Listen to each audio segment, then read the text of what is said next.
Membidana para terdakwa oleh karena itu dengan terdakwa 1, pidana pokok penjara seumur hidup. Izin menyampaikan penyesalan kami terhadap kejadian menghilangkan nyawa seorang ayah, kepala keluarga dari korban. Kami tahu kami salah.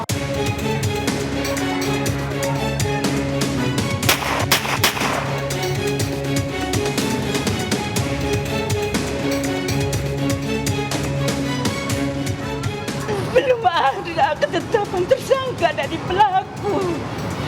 Kami bingung, kami harus kemana, kami harus mencari keadilan.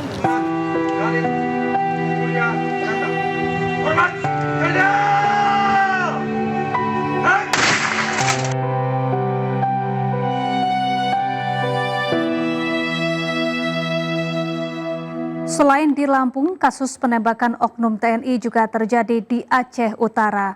Korbannya seorang pedagang mobil tewas ditembak oknum anggota TNI. Berpura-pura ingin membeli mobil, pelaku menembak korban hingga tewas dan membawa kabur mobil korban.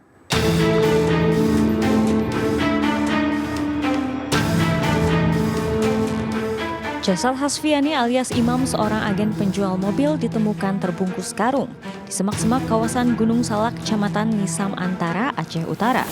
Hasfiani diduga menjadi korban pembunuhan yang dilakukan oleh oknum TNI Angkatan Laut. Korban dilaporkan hilang sejak Jumat 14 Maret 2025 saat hendak menjual mobil. Kejadian bermula saat pelaku berinisial Klasi 2DI anggota TNI Lana Loksmawe berpura-pura ingin membeli mobil korban dan minta mengetes mobil. Tak lama warga Kruenggekeh Aceh Utara mendengar suara letusan. Diduga korban ditembak terduga pelaku yang ingin membawa kabur mobil korban. Penyelidikan sementara itu tadi yang sudah saya sampaikan, motifnya hanya untuk menguasai mobil itu. Tidak ada penculikan atau apapun, tidak ada. Klasi 2DI sudah ditetapkan jadi tersangka dan ditahan POM Angkatan Laut. Kasus penembakan ini masih terus diselidiki POM Angkatan Laut. Hasil penyelidikan sementara, tersangka telah merencanakan pembunuhan untuk menguasai mobil korban. Sementara itu, senjata yang digunakan tersangka merupakan senjata rakitan yang diduga dibeli di Lampung. Dari Aceh Utara, Armia Jamil, iNews melaporkan.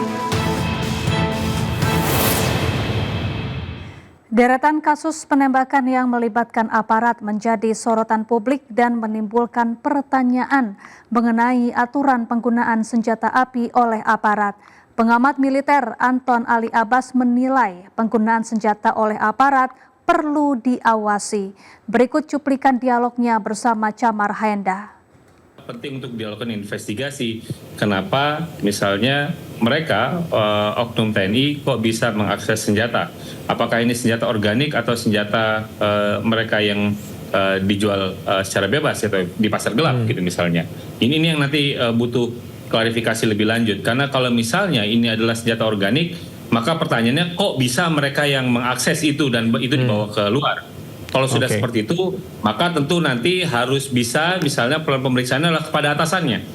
Ya. Kenapa atasannya tidak melakukan pengawasan? Karena bagaimanapun juga gitu ya, ada banyak pendapat gitu ya yang menyatakan bahwa tidak ada prajurit yang salah adalah komandan. Jadi penting juga untuk dilihat apakah ada kelalaian dalam hal ini. Kalau misalnya itu adalah senjata organik gitu. Ketiga, bagi saya ini kemudian menjadi rentetan ya, Mas Camar.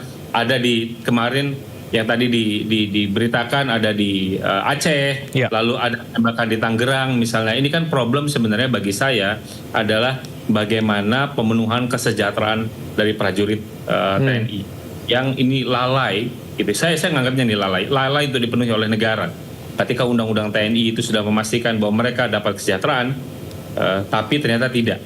Dan sayangnya ketika kita bicara pembahasan undang-undang TNI, tidak ada satupun pembahasan, tidak ada satupun diskusi yang menyatakan bagaimana kita kemudian untuk ingin meningkatkan kesejahteraan prajurit TNI. Bagi saya ini yang kemudian cukup bisa kita lihat dan bisa kita jadikan bahan evaluasi dengan kepala dingin untuk melihat kejadian yang terjadi di Lampung ini. Baik, Mas Ali, ini menarik dari yang Anda sampaikan bahwasanya salah satu aspek yang menyebabkan ataupun juga diduga TNI melakukan hal ini karena masalah kesejahteraan. Berbagai pendapat ini menyebutkan bahwasanya lokasi sabung ayam ini dibackingi oleh TNI. Tanggapan Anda seperti apa melihat fenomena ini? Ya, sebenarnya backing-membacking itu seringkali itu oknum ya, oknum yang punya akses terhadap senjata. Karena kalau kita sipil yang tidak punya akses senjata itu nggak bisa menjadi backing. Itu backing itu pasti mereka yang punya akses senjata, apapun itu institusinya. Itu satu. Kedua, backing itu juga seringkali melibatkan adalah prajurit yang kelas bawah. Jadi kalau prajurit yang kelas bawah itu pasti bicara adalah bagaimana mereka memenuhi kebutuhan perut mereka. Dan itu bagi saya yang belum dipenuhi oleh negara. Dan seringkali negara kemudian lalai. Padahal misalnya konteks kerja mereka itu berbeda dengan ASN. Mereka ini 24 jam, 7 hari, nggak pakai libur dan lain-lain. Tapi kesejahteraannya tidak memadai. Jadi mau tidak mau kemudian pasti akan mencari sampingan. Itu satu.